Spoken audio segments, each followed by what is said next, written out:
ក្នុងករណីជាគ្រូគឺគាត់ពង្រីកសមត្ថភាពឲ្យចេះដឹងហើយគឺគាត់ទៅបង្រៀនទៀតអញ្ចឹងថន់តែយើងធ្វើជាអ្នករៀនបូកនឹងអ្នកបង្រៀនក៏អាចក្លាយជាអ្នកដឹកនាំដែរ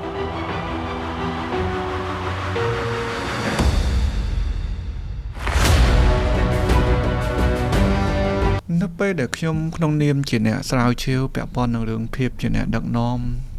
នេះយើងពេលយើងសិក្សាស្រាវជ្រាវមែនទែនទៅគឺសឹងថាយើងឲ្យតម្លៃអ្នកដឹកនាំគឺស្មើនឹងគ្រូគឺស្មើនឹងអ្នកដឹកនាំបាទបើមនុស្សដែលអាចមានសមត្ថភាពធ្វើជាគ្រូក៏អាចមានសមត្ថភាពធ្វើអ្នកដឹកនាំដែរមានសមត្ថភាពធ្វើជាអ្នកដឹកនាំហើយក្នុងសមត្ថភាពជាគ្រូនេះគឺមានច្រើនខ្ញុំឧទាហរណ៍ថាខ្មែរយើងនិយាយពាក្យគ្រូគឺជាពុកម្ដាយទី2ចឹងពេលដែលគាត់មើលថែស្រឡាញ់កូនសិស្សឲ្យដូចជាកូនរបស់ខ្លួនចាត់ទុកដែលយើងហៅថាសិស្សហ្នឹងយើងហៅថាកូនសិស្សគឺអ្នករៀនកូនសិស្សគឺកូនអ្នករៀនឬក៏អ្នកដែលមករៀនជាកូនរបស់យើងហ្នឹងគឺយើងមានការបីបាច់យកចិត្តទុកដាក់មើលថែឲ្យដូចជាកូនខ្លួនហើយបន្តមកអភិវឌ្ឍសមត្ថភាពអញ្ចឹងខ្ញុំគិតថាក្តីស្រឡាញ់មនុស្សឲ្យដូចជាកូនហើយនឹងអភិវឌ្ឍសមត្ថភាពមនុស្សឲ្យពូកែឲ្យមានការចេះដឹងនេះគឺសុទ្ធតែមានលក្ខណៈជាគ្រូហើយក៏មានលក្ខណៈជាអ្នកដឹកនាំដែរពីព្រោះពេលដែលយើងខ្លាយជាអ្នកដឹកនាំគឺសំខាន់បំផុតគឺត្រូវចេះស្រឡាញ់ប្រជាជនស្រឡាញ់កូនចៅណាដូចខ្មែរយើងអ្នកដែលធ្វើការជាមួយយើងហៅកូនចៅគឺស្រឡាញ់គាត់ដូចកូនដូចចៅរបស់យើងហើយនឹងអភិវឌ្ឍសមត្ថភាពរបស់គាត់ហើយនឹងជាពិសេសគឺឲ្យពួកគាត់នឹងរួមរស់ជាមួយគ្នាដូចក្នុងគ្រួសារសហការគ្នាដើម្បីធ្វើរឿងសំខាន់រឿងល្អរឿងអស្ចារ្យមិនសម្រាប់តែធំតែគ្រួសារយើងទៅសម្រាប់ប្រទេសជាតិឲ្យយើងទៀតអញ្ចឹងត្រង់តែយើងវាស់វែងថាគ្រូដែលមានគេហៅថាក្តីស្រឡាញ់ខ្ពង់ខ្ពស់ទៅចាត់ទុកមនុស្សឬក៏អ្នកដទៃជាកូនហើយនឹងអភិវឌ្ឍពួកគេឲ្យមានសមត្ថភាពនេះក៏ជាជ្រុងមួយដែលអាចជួយឲ្យមនុស្សជាតិហ្នឹងឬក៏គាត់គ្រូហ្នឹងคล้ายទៅជាគេហៅអ្នកដឹកនាំពីព្រោះមនុស្សដែលមានក្តីស្រឡាញ់ហើយមនុស្សដែលមានសមត្ថភាពគឺសុទ្ធតែអាចคล้ายជាអ្នកដឹកនាំមានច្រើនដូចជាគ្រូតែងតែគាត់ជាអ្នករៀនដើម្បីពង្រីកសមត្ថភាពចេះដឹងរបស់គាត់ពេលដែលគាត់ចេះដឹងហើយមនុស្សទូទៅអត់មានភាពជាគ្រូចេះហើយគាត់យកមកទុកខ្លួនឯង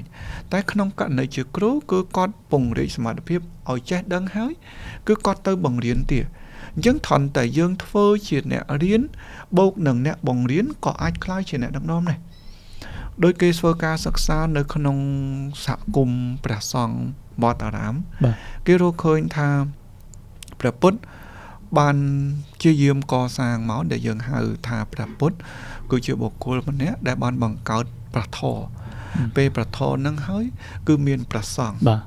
អញ្ចឹងព្រះសង្ឃនីមួយដែលយើងនិយាយពាក្យការហៅព្រះពុទ្ធព្រះធម៌ព្រះសង្ឃដែលបានជួយទ្រទ្រង់ពុទ្ធសាសនាឲ្យគង់វង្សជាង 2000 ឆ្នាំមកហ្នឹងអញ្ចឹងព្រះសង្ឃទាំងអស់នោះហាក់បីដូចក៏ជាព្រះសង្ឃជាគ្រូក៏ដូចជាព្រះសង្ឃហ្នឹងគឺជាអ្នកដឹកនាំដែរអញ្ចឹងកិច្ចការងារនៅក្នុងសហគមន៍វត្តអារាមទាំងឡាយព្រះសង្ឃគឺគាត់មានសមត្ថភាពក្នុងការដឹកនាំបាទតែព្រះសង្ឃមួយទៀតក៏មានសមត្ថភាពជាគ្រូដែរបង្រៀនចែករំលែកដែលយើងធ្លាប់មានក្នុងប្រវត្តិសាស្ត្រខ្មែរយើងថាអក្សរសាស្ត្ររបស់យើងក៏បានសម្ដេចជួនណាតសម្ដេចជួនណាតពីព្រះសង្ឃហើយប៉ុន្តែការចេះដឹងឯទាំងឡាយពីមុនហ្នឹងគឺពឹងផ្អែកទៅលើវត្តអារាមខ្លាំងមែនទែនហើយវត្តអារាមហ្នឹងអ្នកដែលបង្រៀនមនុស្សថែរក្សាការចេះដឹងការអភិវឌ្ឍហ្នឹងគឺព្រះសង្ឃអញ្ចឹងប៉ុន្តែក្នុងព្រះសង្ឃរបស់ពុទ្ធសាសនាឬក៏ព្រះសង្ឃយើងហ្នឹងក៏មានតួនាទីពីរដែលសំខាន់ហ្នឹងគឺជាអ្នករៀនពីព្រះធម៌ហើយនឹងគឺជាអ្នកដែលបង្រៀនឬក៏សាព្រោះព្រះធម៌ហ្នឹងទៅសង្គមមនុស្សជាតិអញ្ចឹងលោកក៏คล้ายទៅជាអ្នកដឹកនាំក៏คล้ายទៅជាគ្រូអញ្ចឹងយើងថាត្រង់តែគាត់ជាអ្នករៀនហើយគាត់ជាអ្នកដែលបង្រៀនអ្នកដទៃហ្នឹងអញ្ចឹងក៏ជាអ្នកដឹកនាំក៏ជាគ្រូដែរប៉ុន្តែក្នុងនាមជាគ្រូក៏ជាមនុស្សដែលយើងគិតទុកថាជាអ្នករៀន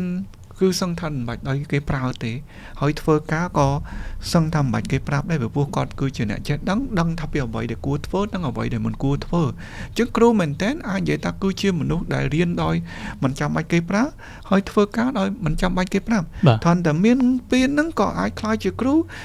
có ai khai chuyện này đặc nòm chứ bạn nơi khung dương chỉ chơi cái này ai thay thọn chỉ cho rung tôi muối nơi khung vẽ pon nâng rương cứu chuyện này đặc nòm vấn đề bởi chọn si chủng rứ cứ dương miền vẽ để chi ai bỏ dưới nước cứ chỉ vẽ nâng dương ban sắc xa si chủng rứ cho nên để tẹt tô mình nút vẽ pon nâng cứu hay có đôi chỉ vẽ pon nâng rương phim chuyện này đặc nòm đôi chỉ dương dưới thắc cứu cứ miền chăn tẹt vì bọn quần ai nâng nẹt đợt tí cứu cứ chuyện này đo sai pa nhà hàng nâng bằng cao phim rung rương tầng óc này cứ sát tại miền lẽ cả nã chia sập phim vẽ chỉครูพร้อมก็มีสภาพแบบมีลักษณะเช่นดักนอมเนี่ยยังบันมีเพียบประแตกหลากในครั้งเหมือนแต่ในยังอายท่าอ้อยแต่ยังสกอร์เพียครูมันคือมีเรื่องชื่อชนะแต่ยังอายเรียนบ้านห้อยก่ออายเอาไปวัดเพียบเช่นดักนอมนักบ้านได้